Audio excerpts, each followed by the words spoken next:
Hello అండి. ఇప్పుడైతే నేను ఎగ్ కర్రీ సింపుల్ అండ్ ఫాస్ట్‌గా ఎలా ప్రిపేర్ చేసుకోవాలో చెప్పేస్తాను చూసేయండి. ముందుగా ఎగ్స్‌ని నీట్‌గా కడిగి స్టవ్ మీద పెట్టి ఉడికించుకోవాలండి. ఈలోపు మనం నిమ్మకాయ సైజ్ అంతా చింతపండుని తీసి నీట్‌గా కడిగి నానబెట్టేసుకోండి. నెక్స్ట్ మనం ఆనియన్స్, టొమాటోస్ మన ఇంట్లో ఎంతమంది ఉన్నామో దానికి తగ్గట్టు తీసుకొని నీట్‌గా కడిగి సన్న సన్న పీసెస్‌గా అయితే కట్ చేసి పక్కనుంచేసుకోవాలండి. నేనైతే ముగ్గురమే కాబట్టి 2 ఆనియన్స్, 3 టొమాటోస్ తీసుకున్నాను. సన్న పీసెస్‌గా కట్ చేసి పక్కన పెట్టేసుకున్నాను.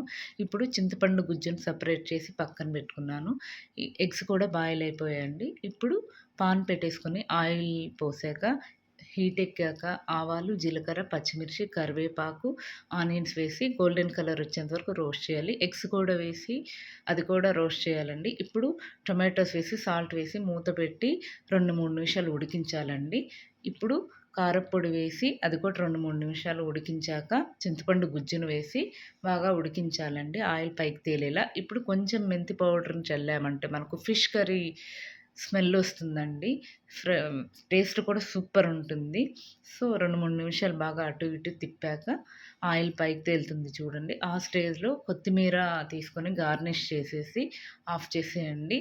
సూపర్ అండి. యమ్మీ ఎగ్ కర్రీ అయితే వితిన్ మినిట్స్‌లో 15-20 మినిట్స్‌లోనే మీకు ఎంతో టేస్టీ అయిన ఎగ్ కర్రీ అయితే రెడీ అయిపోతుందండి. ఎలా ఉంది? ప్లీజ్ మీ సజెషన్స్‌ని కామెంట్ బాక్స్‌లో పెట్టగలరు. Please subscribe my channel. Thank you అండి.